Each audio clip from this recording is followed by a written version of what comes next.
तबीयत थोड़ा-सा खराब है क्योंकि थोड़ा ठंड बढ़ गया इधर और मैं ऑनेस्टली कहूँ तो मैं आईपीएल से थोड़ा-सा बोर हो चुका हूँ। लेकिन फाइनली इंडियन क्रिकेट टीम को लेके न्यूज़ है। इंडियन टीम का जो इंग्लैंड टेस्ट सीरीज़ के लिए स्क्वाड है वो अनाउंस हो चुका है और वही है कि मिक्स्ड रिव्यूज़ है, ठीक है? हर एक जगह सवाल है कि ये क्यों नहीं है, वो क्यों नहीं है, ठीक है?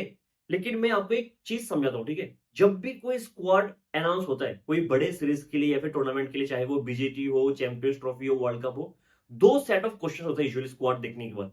एक सेट ऑफ क्वेश्चंस वो होता है कि ये एक्स वाई जेड प्लेयर क्यों नहीं है, ठीक है? जो इस बार भी था। दूसरा सेट ऑफ क्वेश्चन होता है कि ये एक्स वाई जेड प्लेयर इस स्क्वाड में कर क्या रहा है? ये तो पर्ची प्लेयर है। इसको कैसे मौका मिल गया? ये तो गंभीर का फेवरेट प्लेयर है। ये तो मुंबई लॉबी का प्लेयर है। तो ये जो दूसरा सेट ऑफ क्वेश्चंस है कि ये एक्स वाई जेड इस स्क्वाड में है क्यों? वो सेट ऑफ क्वेश्चंस इस बार नहीं है। अगर आप इंडिया का स्क्वाड देखो इस इंग्लैंड टेस्ट सीरीज के लिए, ये स्क्वाड देख के कोई भी नहीं कह रहा है कि इधर एक प्लेयर कहां से आ गया, वो प्लेयर कहां से आ गया। इनका तो होना नहीं बनता है। Which to me is a great improvement. इस चीज को एड्रेस करना बनता था। इसका मीनिंग ये है कि जो भी 18 प्लेयर्स का नाम है उधर, सबको देख के लगता है कि ये 18 डिजर्विंग प्लेयर्स है, सब अच्छे प्लेयर्स है। तो कोई ये सवाल नहीं कर रहा कि ये कहां से आया। ग्रेट इंप्रूवमेंट है इंडियन क्रिकेट के लिए कि डिजर्विंग प्लेयर्स को मौका मिला है। मेरे हिसाब से ये वाला जो सवाल है दूसरे सेट ऑफ क्वेश्चन, ये पर्ची आया कहां से, वो सवाल इस बार नहीं रहा, ठीक है? तो हम एक काम करते हैं, हम पहले ही करेंगे कि जो बीजीटी में था और अब नहीं है उनसे स्टार्ट करते हैं, ठीक है? तो बीजीटी से कंपेयर करके स्टार्ट करते हैं। एक साई सुदर्शन अंदर आया है, रोहित शर्मा बाहर हुआ है, करुण ने अंदर आया है, विराट कोहली बाहर हुआ है, कुलदीप यादव अंदर आया है, अश्विन बाहर हुआ है, शार्दुल ठाकुर अंदर आया है, सरफराज खान बाहर हुआ है, अर्शदीप सिंह अंदर आया, हर्षित राणा बाहर हुआ है, ठीक है? तो ये इंक्लूजन का लॉजिक समझते हैं पहले या फिर एक्सक्लूजन का लॉजिक समझते हैं पहले, ठीक है? बहुत सारे प्लेयर्स रिटायर्ड है तो उन पे बात नहीं करेंगे ज्यादा। एक साई सुदर्शन का इंक्लूजन हुआ है। Brilliant batsman. मतलब लोग ये कहेंगे कि आईपीएल में रन बनाया 700 रन, आईपीएल से टेस्ट का क्या लेना देना। नहीं, रन कितना बनाया आईपीएल में वो मत देखो, किस तरीके से रन बनाए, उसका टेम्परामेंट क्या है, टेक्निक क्या है, स्किल क्या है, कॉम्पोजर क्या है। साई सुदर्शन को देख के लगता कि वो बना है ओडीआई क्रिकेट के लिए, बना है टेस्ट क्रिकेट के लिए, ठीक है? Brilliant batsman. फॉर्म बहुत अच्छा है, करंट फॉर्म बहुत अच्छा है, ऊपर से इंग्लैंड में काउंटी क्रिकेट खेलने का भी एक्सपीरियंस है। If I am not wrong, Sai Sudarshan सरी के लिए क्रिकेट खेलता है, टेस्ट काउंटी क्रिकेट खेलता है सरी की टीम के लिए, और उधर भी उसने बहुत अच्छा किया है। तो बहुत अच्छा इंक्लूजन है साई सुदर्शन का, एक लेफ्टी बैट्समैन टॉप ऑर्डर पे, जिसका कॉम्पोजर टेक्निक बहुत अच्छा है। आप क्योंकि विराट कोहली नहीं है, रोहित शर्मा नहीं है, ग्रेट वैकेंसी टू फिल। मजा आएगा देख के, ठीक है? दूसरा एक प्लेयर जो इंक्लूड हुआ है वो है करुण नेर। इसमें तो सवाल होना ही नहीं चाहिए, ठीक है? डोमेस्टिक के तीनों फॉर्मेट में, एक फॉर्मेट नहीं, दो फॉर्मेट, तीनों फॉर्मेट पे रन बनाए इस साल। मतलब अगर आप एक साल पीछे जाओ, कौन मतलब सोचा था कि करुण नेहर इंडियन टीम में वापसी कर सकता है? तो बेहतरीन कमबैक था, मुझे कोई डाउट नहीं है। मैं उम्मीद करूंगा, एज ए क्रिकेट फैन सबको ही उम्मीद करना चाहिए, दुआ करना चाहिए कि करुण नेहर का इस सीजन बहुत अच्छा जाए, बहुत इंपॉर्टेंट रहेगा क्रिकेट के लिए, ठीक है? कि एक प्लेयर कभी हार नहीं माना है और कमबैक किया, और किस तरीके से कमबैक किया है। अगेन करुण नेर को भी काउंटी क्रिकेट खेलने का, इंग्लैंड में टेस्ट क्रिकेट खेलने का एक्सपीरियंस है। वो भी शायद नॉर्थैम्पटनशायर के लिए काउंटी क्रिकेट खेलते हैं। वंस अगेन ब्रिलियंट इंक्लूजन दोनों का। डोमेस्टिक साइड का, करुण नेर का डोमेस्टिक फॉर्म बहुत अच्छा है, ठीक है? तीसरा एक इंक्लूजन है कुलदीप यादव, जो बीजीटी में नहीं था, ठीक है? कुलदीप का ये कि जब जब टेस्ट में मौका मिला है, अच्छा नहीं किया, बहुत अच्छा किया। प्रॉब्लम ये था कि हमारे पास जडेजा, अश्विन, अक्षर हुआ करता था, कुलदीप को हमेशा लगातार मौका नहीं मिलता था, लेकिन जब जब मौका मिला उसने बहुत अच्छा किया है।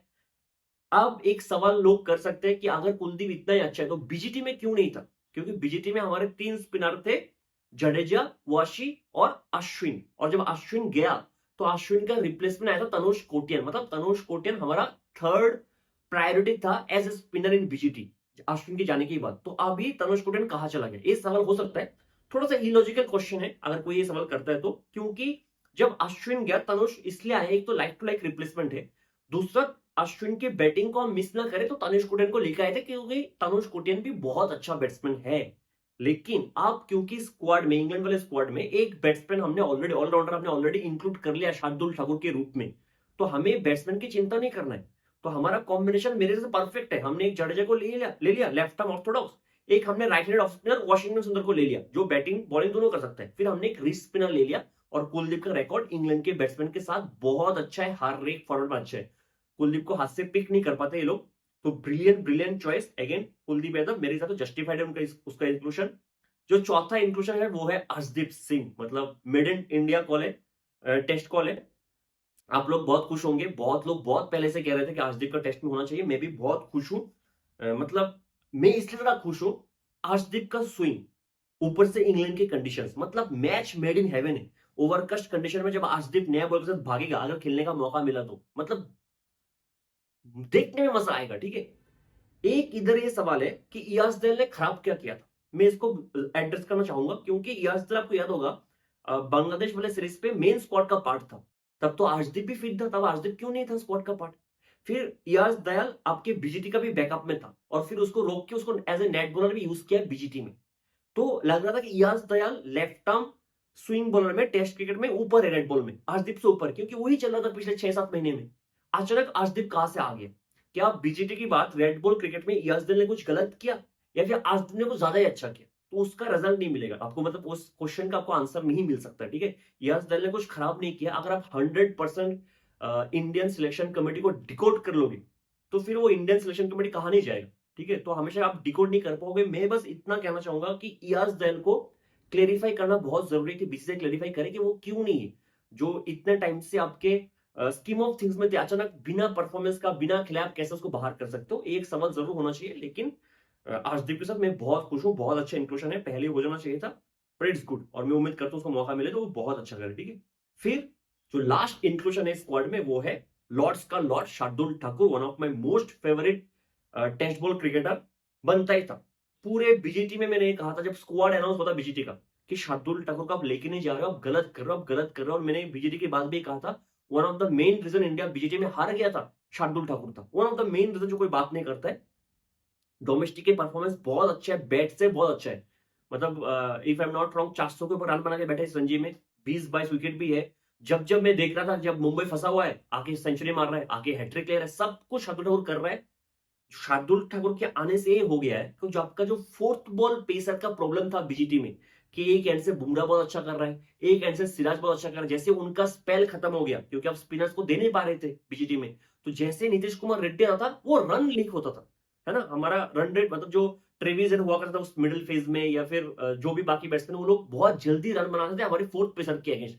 अगर मैं नीतीश कुमार रेड्डी का मैं स्टेट्स देखना भूल गया हूँ, बीजीटी में कुछ 4.8 के आसपास उसका इकोनॉमी था, टेस्ट में 4.8 की इकोनॉमी बहुत ज्यादा है, ठीक है। तो वो जो फोर्थ पेसर का प्रॉब्लम है वो शार्दुल के आने से सॉल्व हो गया। तो बेहतरीन इंक्लूजन है, और मतलब शार्दुल इंडिया के लिए टेस्ट में बहुत अच्छा किया है। मुश्किल सिचुएशन पे आके रन बनाए, मुश्किल सिचुएशन पे आके विकेट लिया है, जब ब्रेक तो नहीं मिल रहा था विकेट लिया है। और शार्दुल भी, क्योंकि उसको स्विंग मिलता है इंग्लैंड में, बहुत अच्छा करेगा, बहुत अच्छा इंक्लूजन है। आप जो जो बाहर हुआ है उनके बारे में बात करते हैं, एक्सक्लूजन के बारे में बात करते हैं। रोहित, विराट, अश्विन के बारे में बात करके फायदा नहीं है, उनको तो एक बीजीटी सीरीज से रिटर्न करवा दिया। बाकी जो प्लेयर जो बीजीटी के स्क्वाड में था अभी नहीं है, उसमें से एक नाम है हर्षित राणा। मेरे हिसाब से जस्टिफाइड है उसका बाहर होना, क्योंकि अब इंग्लैंड में जा रहे हैं, जो बीजीटी में हमारा माइंडसेट था कि हमें हार्ड लेंथ का बॉलर चाहिए ऑस्ट्रेलिया में, ठीक है। अब इंग्लैंड जा रहे हो, हमें ज्यादा स्विंग बॉलर्स चाहिए, तो हमने हर्षित राणा को बाहर कर दिया। एक हार्ड लेंथ का बॉलर में रखा है, वो है प्रसिद्ध कृष्णा, क्योंकि वो बहुत अच्छा कर रहा है। अगर प्रसिद्ध कृष्णा अच्छा नहीं कर रहा होता तो शायद हम हर्षित के साथ वापस जाते, लेकिन प्रसिद्ध कृष्णा बहुत अच्छा कर रहा है। एक सिराज भी हार्ड लेंथ पे बॉल डाल सकते हैं, तो हर्षित की जरूरत नहीं है। और बीजीटी में भी उसका परफॉर्मेंस इतना ज्यादा इंप्रेसिव नहीं था, ठीक है। हालांकि मेरे तरफ से उन्होंने अच्छे से यूज नहीं किया उसको, लेकिन ठीक है। तो फर्स्ट एक्सप्रेशन जस्टिफाइड है। दूसरा जो प्लेयर बाहर हुआ है वो है सरफराज खान। टफ कॉल मेरे हिसाब से, मैं भी डायलेमा में हूं, मैं क्या बोलूं। पहला, मुझे सरफराज के लिए दुख होता है। दूसरा, मुझे समझ में आता है कि सरफराज ड्रॉप क्यों हुए। अगर आप इस स्क्वाड को देखो, मैं सोच रहा था कि मैं अगर सरफराज को चाहता हूं स्क्वाड में, किसके जगह में सरफराज को ले मतलब ला पाऊंगा, ठीक है। ना मैं साई को बाहर करना चाहूंगा, ना मैं करुण नायर को बाहर करना चाहूंगा, ना मैं अभिमन्यु ईश्वरन को बाहर करना चाहूंगा। और केएल राहुल ने बीजीटी में अच्छा खासा परफॉर्म किया, ना मैं केएल राहुल को बाहर कर पाऊंगा, जो न्यूजीलैंड सीरीज में था कि केएल राहुल को बाहर करके हमने सरफराज को खिलाया था। तो अगर मैं देखूं इस स्क्वाड में ऐसा कोई नहीं है जिसको मैं बाहर करके सरफराज को ला सकता हूं। तो सरफराज का ड्रॉप होना मतलब एक तरफ से जस्टिफाइड है, हालांकि दुख मुझे होता है उसके लिए कि शायद ड्रॉप करना भी नहीं चाहिए था। लेकिन गलती सरफराज से शायद न्यूजीलैंड सीरीज में हुआ था, क्योंकि आप एक्सपेक्ट करते हो सरफराज की टेक्निक के साथ वो घर पे अच्छा करेगा, स्पिन के अगेंस्ट अच्छा खेलेगा, जो उसका रेपुटेशन है। लेकिन न्यूजीलैंड सीरीज पे वो एक मैच था जहां पे 150 आया था बेंगलुरु की फ्लैट पिच पे, उसके बाद उसका रन ही नहीं था। और रन नहीं था वो प्रॉब्लम नहीं, किस तरीके से आउट हुआ है, जिस तरीके से वो आउट हुआ है वो बहुत ही इमेच्योर तरीके से आउट हुआ है स्पिनर्स के अगेंस्ट, ठीक है। हालांकि आप कह सकते हो कि रन तो उस सीरीज में किसी से भी नहीं बना था, लेकिन जिससे भी नहीं बना था वो उसको रिटायरमेंट लेना पड़ा, है ना। तो सरफराज खान के लिए मैं इतना ही कहूंगा, it's not the end of career, बहुत टाइम है, आप खुद पे काम करो, मौका मिलेगा जब इंडिया में वापस टेस्ट सीरीज स्टार्ट होगा, मौका मिलेगा। तो ये दो नाम है जो बीजीटी में था, अब नहीं है, ठीक है। अब आते हैं जो फर्स्ट सेट ऑफ क्वेश्चन है। फर्स्ट सेट ऑफ क्वेश्चन ये है कि ए क्यों नहीं है, वो क्यों नहीं। उस पे जो सबसे पहला नाम है इस कैटेगरी में वो है मोहम्मद शमी। कि मोहम्मद शमी क्यों नहीं है, सबका यही सवाल है। हालांकि अजीत अगरकर ने ये कहा है कि मोहम्मद शमी का फिटनेस ज्यादा ठीक नहीं है, तो हम वो रिस्क नहीं लेना चाहते, हम वेट नहीं करना चाहते कि वो कब फिट होगा कब खेलेगा। तो जो ऑलरेडी फिट है हम उसको पिक करें। जो थोड़ा सा हिपोक्रेटिक आंसर लगा मुझे, क्योंकि फिर आप बुमराह के लिए क्यों वेट करते चैंपियंस ट्रॉफी में, आपको तब भी पता नहीं था कि बुमराह खेल पाएंगे कि नहीं, आपने एंड मोमेंट तक बुमराह के लिए वेट किया। आप जो शमी भाई का टाइम है आप वेट नहीं कर पा रहे हो, ठीक है। तो अजीत अगर को मैं साइड में रखता हूं, इस टेंजेंट पे इस चीज को मैं लेके नहीं जाता हूं, ठीक है। जो फिटनेस का इशू है उसको लेके नहीं जाता हूं। शामी भाई आपको पता ही होगा, मेरे one of the most favourite bowler रहा है, स्पेशली टेस्ट क्रिकेट में, रेड बॉल के साथ। मैं इसलिए क्लेरिफाई कर रहा हूं कि one of my most favourite bowler है, क्योंकि जो मैं आगे बोलने जाऊंगा वो आपको शायद पसंद नहीं आए, ठीक है। और एक चीज मैंने पिछले 2-3 महीने में बहुत बार बोला है, जब से शामी भाई वापस आया है, he never look the same bowler, never, not even once. और मैं चैंपियंस ट्रॉफी में, अगर आपको याद होगा, जब बांग्लादेश के अगेंस्ट 5 विकेट लिया था, मैंने कहा था कि 5 विकेट लिया है, विकेट कॉलम को देख के आपको लगेगा कि शमी भाई बहुत अच्छा कर रहा है। लेकिन फिर आप देखो जिस जिस बॉल पे विकेट मिला वो बॉल कैसा था, क्या वो उस लेवल का बॉल था जो शामी भाई एसपी डालता है, क्या शामी भाई का स्किल नजर में आया उस बॉल के साथ, नहीं। अगर आप T20 सीरीज देख लो इंग्लैंड के अगेंस्ट, बहुत ही खराब मुझे लगा। चैंपियंस ट्रॉफी हालांकि विकेट देख के लगता है कि अच्छा काम किया है, मेरे हिसाब से बहुत खराब था। आईपीएल तो बहुत खराब है स्टेट्स के साथ भी और ऐसे भी, अगर आप स्किल भी देखो तो, ठीक है। प्रॉब्लम ये है कि लोगों को सिर्फ इससे फर्क पड़ता है कि विकेट ले रहा है कि नहीं, ठीक है। मैं एक एग्जांपल देता हूं, तुषार देशपांडे का एक आईपीएल सीजन था जहां पे उसने बहुत विकेट लिया लेकिन खराब बॉलिंग किया, उसको फुल टॉस पे विकेट मिल रहा था, शॉर्ट बॉल पे विकेट मिल रहा था, इस पे विकेट मिल रहा था। शार्दुल ठाकुर का आप देख लो, बहुत ज्यादा विकेट T20 में फुल टॉस पे लेता है, खराब बॉल पे लेता है। तो कभी कभी ना विकेट देख के आप जस्टिफाई नहीं कर सकते वो बॉलर क्या कर रहा है, क्या कितना अच्छा, उसका स्किल क्या है। तो मोहम्मद शमी के साथ रिसेंट टाइम पे ये हुआ है, विकेट मिला है लेकिन शायद जो स्किल सेट मोहम्मद शमी लेके आता है वो नजर नहीं आया। और मैं जब से उनका कमबैक हुआ है तब से कह रहा हूं, ठीक है, जिस तरीके से सीम से बॉल निकलता था इस तरीके से बॉल निकल नहीं रहा है।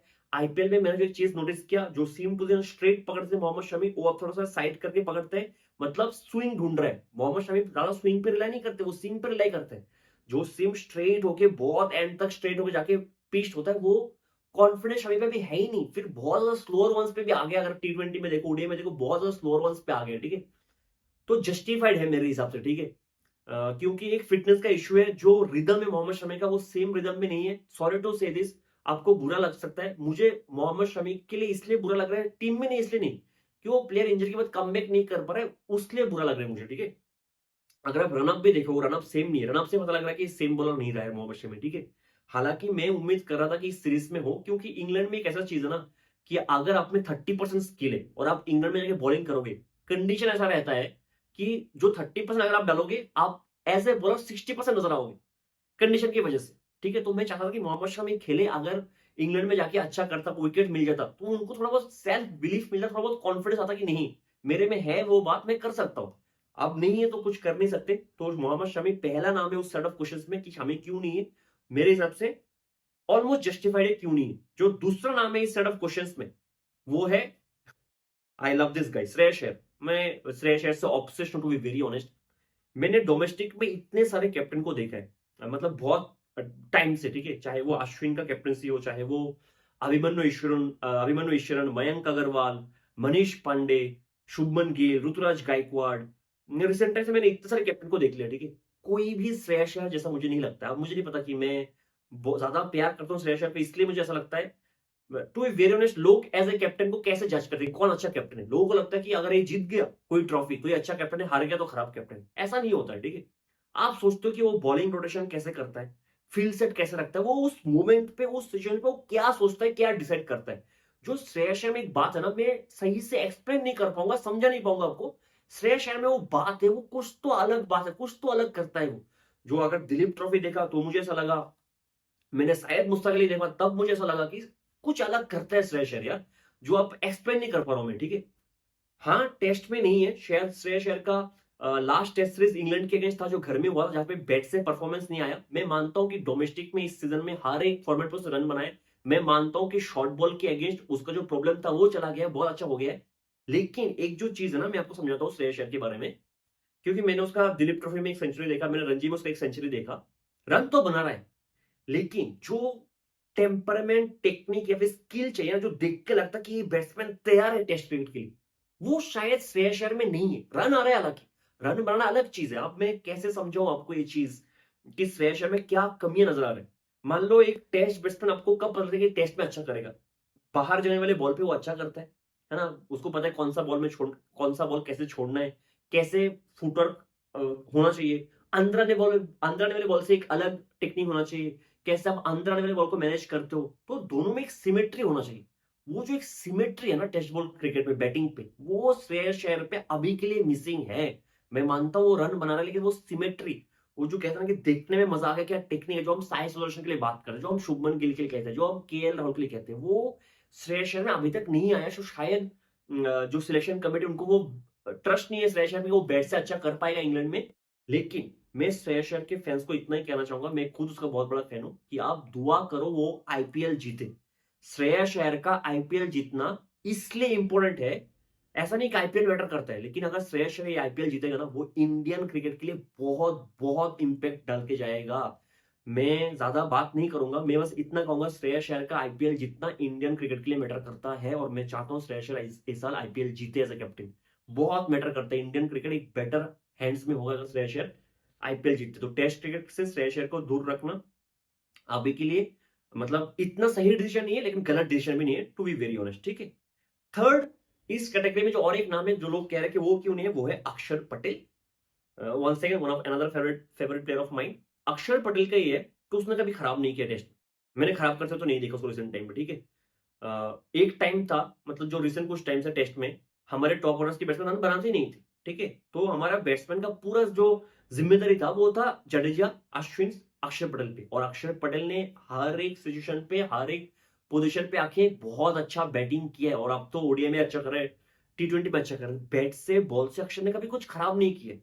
बहुत लोग कहेंगे अक्षर अभी इंजर्ड है, उसकी तबीयत खराब है इसलिए नहीं रहा है। नहीं, ऐसा कुछ नहीं है, अक्षर पटेल को ड्रॉप किया है, बीजीटी में भी वो नहीं था, ठीक है। लेकिन अनफॉर्चुनेट है, क्योंकि आप अगर इंग्लैंड में जा रहे हो, आपके पास एक जडेजा है ना, लेफ्ट आर्म ऑर्थोडॉक्स, तो एक टाइप का बॉलर हो गया, तो आप इंग्लैंड में सेम टाइप ऑफ बॉलर लेके जाना नहीं चाहोगे दो दो, ठीक है। फिर आपके पास वाशिंगटन सुंदर एक ऑफ स्पिनर हो गया, आपके पास एक रिस्ट स्पिनर आ गया कुलदीप यादव। तो शायद अक्षर पटेल का इस हिसाब से चार स्पिनर का जगह नहीं बनता है। तो हमने जो कॉम्बिनेशन बनाया स्पिनर का, लेफ्ट आर्म ऑर्थोडॉक्स बाहर लेके जाएगा राइट हैंडर के लिए, एक ऑफ स्पिनर राइट हैंड जो राइट हैंडर के लिए अंदर लेके आएगा, एक कुलदीप यादव जो दोनों कर सकते हैं, रिस्ट स्पिनर बहुत अच्छा करता है। तो वो कॉम्बिनेशन के हिसाब से अक्षर पटेल का जगह नहीं बनता है। दुख आपको लग सकता है, फिर भी मुझे लगता है कि जस्टिफाइड है, ठीक है। अब ये हो गया हर एक सवाल का जवाब। अब थोड़ा स्क्वाड पे आता हूं फाइनली, ठीक है। मैं दिल पे हाथ रख के कहता हूं, अगर मैं बीजीटी के स्क्वाड के साथ इस स्क्वाड को कंपेयर करूं, तो मुझे ये स्क्वाड ज्यादा कॉन्फिडेंस देते हैं। आपको अजीब लगता था सुनने में, लेकिन मुझे लगता है कि ये स्क्वाड ज्यादा बैलेंस्ड है, टू बी वेरी ऑनेस्ट। इस स्क्वाड को मुझे देख के लगता है कि बीसीसीआई ने फाइनली जिनका परफॉर्मेंस है उन पे ट्रस्ट किया, रदर देन रेपुटेशन, जो हमेशा होता है कि ये अच्छा कर सकते, ये बहुत बढ़िया प्लेयर है, वो अच्छा करेगा क्योंकि बहुत बड़ा प्लेयर है। ये चीज हमेशा होता था, अभी ये नहीं हुआ है। अभी ये कि इसका फॉर्म है, इसको लेके जाते हैं, ये अच्छा करेगा क्योंकि इसका फॉर्म है, ये अच्छा करेगा क्योंकि ये बहुत बड़ा प्लेयर है, वो अलग चीज है, ठीक है। तो इस बार मुझे तो मतलब ये स्क्वाड टू बी ऑनेस्ट बहुत अच्छा लगा है। अगर आप मतलब पेस बॉलिंग देखो हमारा, प्रसिद्ध कृष्णा वन सेकेंड आईपीएल में कितने विकेट्स ले रहा है, कैसा कर रहा है, वो मत देखो, उसका लाइन और लेंथ देखो। मैंने आईपीएल के बीच में कहा था, ये इंडियन हेजलवुड नजर आ रहा है, जो लाइन और लेंथ पकड़ के रखा है, बैक ऑफ द लेंथ है ना, short of the good length, outstanding है टेस्ट बॉलिंग के लिए, उसका फॉर्म बहुत अच्छा है। तो प्रसिद्ध कृष्णा आउटस्टैंडिंग, मोहम्मद सिराज और बुमराह पे क्वेश्चन बनता ही नहीं है, मतलब क्या ही क्वेश्चन करोगे, दोनों बहुत अच्छा करते हैं। आकाशदीप इंग्लैंड के कंडीशन में, न्यू बॉल के साथ ओवरकस्ट कंडीशन में डेंजरस हो सकता है, बेहतरीन बॉलर है। फिर आ गया Shardul Thakur, again swing bowler. फिर आ गया Arshdeep Singh, one second swing bowler. तो अगर आप देखो, बीजीटी में हम जा रहे थे हार्ड लेंथ के बॉलर के साथ, अब ये हम जा रहे हैं स्विंग बॉलर से ज्यादा। शार्दुल आ गया, अर्शदीप आ गया, फिर हमारे पास आकाशदीप आ गया, फिर सिराज को स्विंग मिलता है, बुमराह को स्विंग मिलता है, तो सब कुछ है हमारे पास, ठीक है। तो मेरे तरफ से पेस बॉलिंग यूनिट बहुत बहुत बेटर है ऑस्ट्रेलिया वाले यूनिट से। फिर अगर आप ऑलराउंडर्स का देखो, ऑलराउंडर जो लिस्ट है उसमें जडेजा है, वाशिंगटन सुंदर है, नीतीश कुमार रेड्डी है, शार्दुल ठाकुर है। सबसे बेस्ट मुझे ये कैटेगरी लगा है, क्योंकि चारों के चारों प्लेयर्स मुझे बैट से बहुत ज्यादा कॉन्फिडेंस देते हैं, बहुत ज्यादा प्रॉपर बैट्समैन है। जडेजा टेस्ट में प्रॉपर बैट्समैन है, वाशी टेस्ट में प्रॉपर बैट्समैन है, नीतीश कुमार रेड्डी क्या है टेस्ट में वो मुझे बोलने की जरूरत नहीं है, लास्ट सीरीज सबको याद है। आईपीएल खराब किया उसमें कभी बाद में बात करेंगे। शार्दुल ठाकुर मुझे बहुत ज्यादा कॉन्फिडेंस देते हैं, तो मुझे ऑलराउंडर का सेट भी बहुत अच्छा लगा।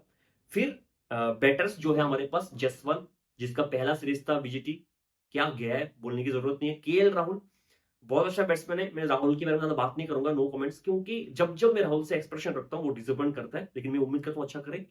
फिर हमारे पास है साई सुदर्शन और करुण नैयर, दोनों का डोमेस्टिक फॉर्म बहुत अच्छा है, उम्मीद है बहुत अच्छा करेंगे। दो बहुत बड़े शू फिल करना इन दोनों को, विराट और रोहित शर्मा, तो ऑब्वियसली अच्छा करना चाहेंगे। अभिमन्यु उष्णन मेरा और एक भाई, बुरा लगता है कि शायद खेलने का मौका नहीं मिलेगा, इतना टाइम हो गया, लेकिन कुछ कर नहीं सकते। मैं उम्मीद करता हूँ कि एक दो मैच उसको मिल जाएगा तो अच्छा ही करेगा। और बैट्समैन में कौन है, फिर विकेट कीपर में हमारे पास है ऋषभ पंत और ध्रुव जुरेल, ऑब्वियस चॉइसेस है। लेकिन एक चीज मैं कहना चाहूंगा कि ऋषभ पंत के लिए ये वाला जो टूर है, इंग्लैंड टूर, बहुत ही इंपॉर्टेंट जाने वाला है, क्योंकि आप मान लो ऋषभ पंत का ऑलमोस्ट T20 करियर खत्म हो चुका है और ओडीआई में भी हमारा फर्स्ट प्रायोरिटी केएल राहुल है। अगर ऋषभ पंत इस सीरीज में उल्टा पुल्टा शॉट खेल के विकेट दे के जाएगा, इमेच्योरिटी दिखाएगा, तो शायद सिलेक्टर्स का उससे ट्रस्ट मतलब चला जाएगा, मुझे ऐसा लग रहा है, ऐसा फीलिंग आ रहा है। अगर उसको कैप्टन नहीं बनाया, जो हमेशा हम सुन रहे थे कि लास्ट मतलब एंड पे शायद ऋषभ पंत ही कैप्टन बनेगा रोहित शर्मा के बाद, पिछले एक साल से हम यही बात कर रहे थे। अगर वो ट्रस्ट नहीं है तो शायद ऋषभ पंत से ट्रस्ट धीरे धीरे कम हो रहा है। बहुत बहुत बड़ा इंपॉर्टेंट सीरीज जाने वाला है ऋषभ पंत के लिए। सब प्लेयर्स के बारे में मैंने बात कर लिया। एक प्लेयर बचा रह गया, वन एंड ओनली और न्यू कैप्टन शुभमन गिल। मैं थोड़ा सा कंफ्यूज हूँ कि शुभमन गिल के बारे में क्या बोलूं। एज ए बैट्समैन मुझे वो बहुत पसंद है, ओडीआई क्रिकेट में बहुत ज्यादा पसंद है। मतलब टू वेरियंट्स उस पे वो है कि वो मतलब विराट कोहली के साथ को मैं कंपेयर नहीं करता हूँ, लेकिन है जनरेशन टैलेंट लगता है ओडीआई क्रिकेट में देख के, ठीक है। अभी आईपीएल में फॉर्म बहुत अच्छा है, टेक्निक बहुत अच्छा है, टेक्निकल फ्लॉज आप ढूंढ नहीं सकते हो, है ना, देख के कि नहीं ये खराब है वो खराब है उसका।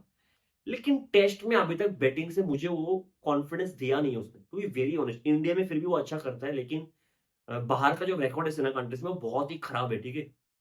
लेकिन मैं समझता हूँ कि विराट कोहली का भी अगर आप देखो 2014 इंग्लैंड सीरीज जो था, ऐसा लगा कि विराट कोहली का टेस्ट करियर उधर ही खत्म होने वाला था, जो 2014 का इंग्लैंड सीरीज था, लेकिन उधर से विराट कोहली ने कमबैक किया है। फिर उधर से बीजीटी बहुत अच्छा किया, फिर विराट कोहली कैप्टन बना, सबको पता कि विराट कोहली ने कैसे किया उस दौरान, ठीक है। तो वो हंगर होना जरूरी है, वो भूख होना जरूरी है, वो पैशन होना जरूरी है, वो गुस्सा होना जरूरी है। लेकिन मैं कर सकता हूँ, मैं लोगों को गलत प्रूव कर सकता हूँ, जो शुभमन गिल में है मेरे हिसाब से, ठीक है। तो वो अच्छा कर सकता है एज ए बैट्समैन, मेरे पे ज्यादा मुझे ज्यादा फ्लॉज नजर नहीं आता उस पर, लेकिन परफॉर्मेंस देना पड़ेगा, ठीक है। अब अगर उसके कैप्टनसी के बारे में बात करोगे, उसको कैप्टन क्यों बनाए, फिर आप किसको कैप्टन बनाते इस टीम में, क्योंकि बुमराह कैप्टन इसलिए नहीं बन सकता है क्योंकि वर्कलोड मैनेजमेंट का इशू है, और बुमराह मतलब 5 मैच खेल नहीं पाएगा, वो तो उसको खुद को एक्सेप्ट कर लेना चाहिए, ठीक है। बीजीटी में हमने देखा कि लास्ट मैच में क्या हुआ था, ठीक है। तो बुमराह का तो उधर चला गया, हालांकि वो सबसे बेस्ट कैप्टन होता। फिर ऋषभ पंत पे शायद बैटिंग से वो भरोसा चला गया है सबका, कि वो बैटिंग से कितना अच्छा करेगा, कितना लंबा वो खेल पाएगा इस टेक्निक के साथ, वो एक प्रॉब्लम है। तो फिर अगर इस टीम पे देखो, फिर कोई और नजर नहीं आता कि जो अच्छा कैप्टन बन पाएगा, ठीक है। Jaiswal is too young, too young, मतलब एज में नहीं, क्रिकेट की एक्सपीरियंस टू यंग लग रहा है मुझे अभी तक कैप्टनसी के लिए। वाइस कैप्टन वो बन सका था शायद। तो Shubman Gill is not a bad choice, मुझे खराब चॉइस बिल्कुल भी नहीं लग रहा है, ना ही मुझे बहुत अच्छा चॉइस लग रहा है, ठीक है। आप जो ऑप्शन है उसके साथ हम गए, उसके हिसाब से शुभमन गिल ठीक ठाक है। मैं उम्मीद करता हूँ वो अच्छा करे, है ना, बहुत जरूरी है। और मैं एज ए कैप्टन उसको बाद में देख रहा हूँ, एज ए बैट्समैन उसको पहले खुद प्रूव करना है टेस्ट मैच क्रिकेट में, ठीक है। मतलब मैं दो बैट्समैन को लेकर बहुत सरप्राइज हूँ टेस्ट क्रिकेट में, एक केएल राहुल, एक शुभमन गिल, जिनका टेक्निक बहुत अच्छा है, जिनका कॉम्पोजिशन बहुत अच्छा है, जिनका टेम्परामेंट बहुत अच्छा है, फिर भी अच्छा नहीं कर पाता जो इस हिसाब से उनको अच्छा करना चाहिए, उसके आसपास भी नहीं है टेस्ट मैच क्रिकेट में, टू बी वेरी ऑनेस्ट, है ना। चाहे आप गिल का कितना भी फैन हो, आपको ये एक्सेप्ट करना पड़ेगा, टेस्ट मैच में उसने अभी तक उस कैलिबर पे परफॉर्मेंस नहीं किया है, ठीक है। तो मैं चाहता हूँ एज ए बैट्समैन वो पहले खुद को प्रूव करे इंग्लैंड सीरीज में, फिर एज ए कैप्टन प्रूव करे। एज ए कैप्टन आप ग्रो होते रहोगे, कोई भी बॉर्न लीडर नहीं होता है, जनरेशन में एक दो आता है जो बॉर्न लीडर होता है, पहले ही मैच से लगता है कि हाँ ये बॉर्न लीडर है, वो कर जाएगा, ठीक है। तो एज ए कैप्टन उसको हम टाइम दे सकते हैं, एज ए बैट्समैन उसका टाइम बहुत पहले से बहुत पहले आ गया था, उसको खुद को प्रूव करना पड़ेगा इस इंग्लैंड सीरीज में बेस्ट से कंट्रीब्यूट कर पाऊंगा, ठीक है। तो मैं Shubman Gill the batsman, the test batsman को पहले प्रायोरिटी दे रहा हूँ कि वो अच्छा करे, मुझे क्योंकि मुझे उस पर डाउट है। तो मैं आप सबको भी मतलब लोग मैं देख रहा हूँ कि बहुत मजाक उड़ रहा है शुभमन गिल जब कैप्टन बना है, कि उसके वॉइस का मजाक उड़ रहा है, उस पर मजाक नहीं बनता ना, वो पैदा ऐसा हुआ है, वॉइस ऐसा है उसका, उस पर मजाक उड़ रहा है, जो सही नहीं है।